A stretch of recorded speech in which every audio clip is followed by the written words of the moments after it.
Welcome back to Ask an Actuary. Today, we are going to jump into a topic that's on the mind of many municipal leaders: pension obligation bonds, also known as POBs. Joining me today is Luke Matchett, a consulting actuary here at Odyssey. Thanks for joining me, Luke. Yeah, no problem. So, let's just start with the basics. Luke, what is a pension obligation bond?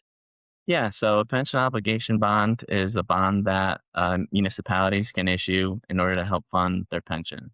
So what this looks like is, a town or a city issues a pension obligation bond. They take the money from that and invest it with their pension fund, and the goal is to achieve a higher rate of return on those assets than the interest rate associated with the bond.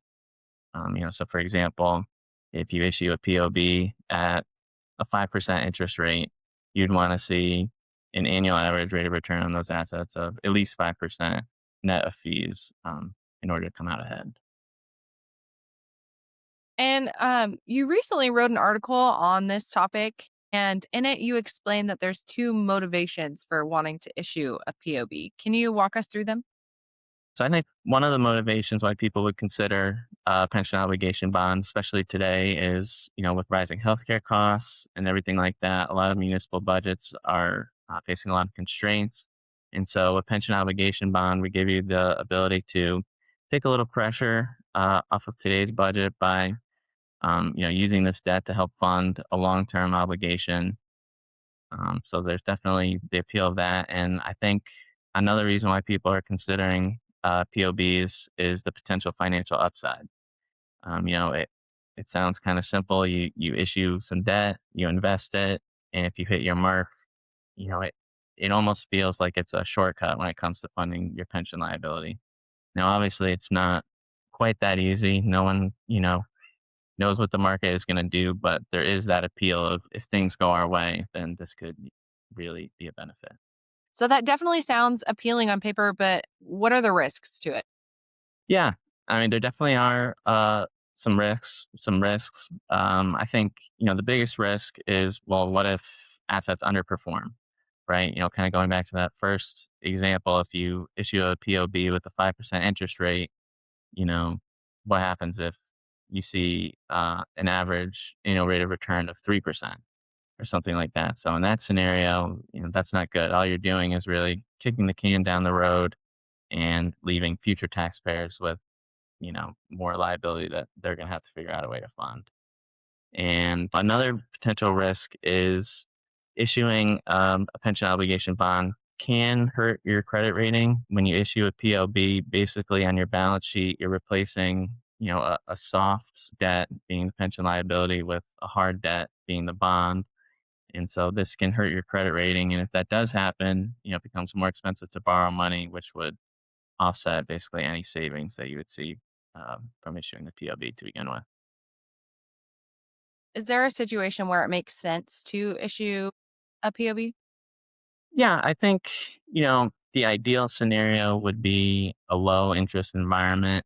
Because again, going back to that first example, if we're in a low interest environment, maybe you can issue the bond at a 3% interest rate instead of 5%. So that kind of lowers, that hurdle rate, that rate of return that you would need to see in order to come out ahead. A good example of this would have been at the height of COVID, interest rates were really down. The market had just taken a big drop and it was getting ready to bounce back.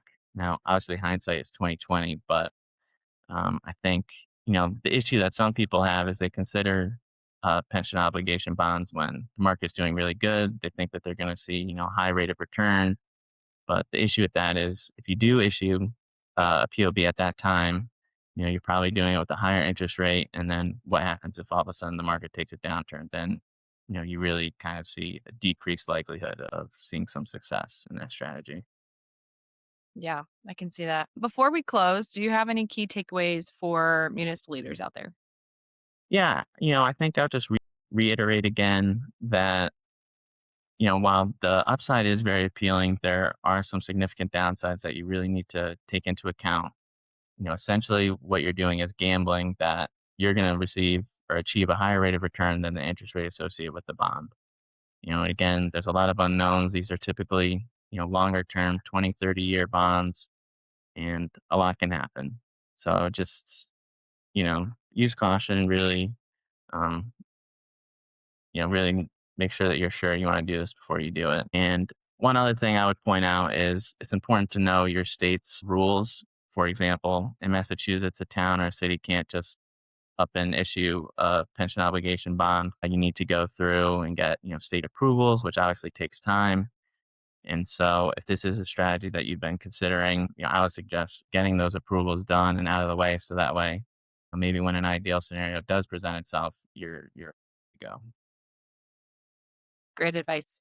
And thanks so much for breaking that down, Luke. It's clear that while a pension obligation bond can offer benefits in some environments, they're far from a silver bullet. And if municipal leaders are watching this or weighing this option, careful actuarial guidance is really essential there. For our viewers, if you're considering a POB and have any questions at all, Odyssey is always here to help. You can reach out to us on our website or you can drop us a comment, even shoot us a message. And thank you for tuning in, and we'll see you on the next Ask an Actuary.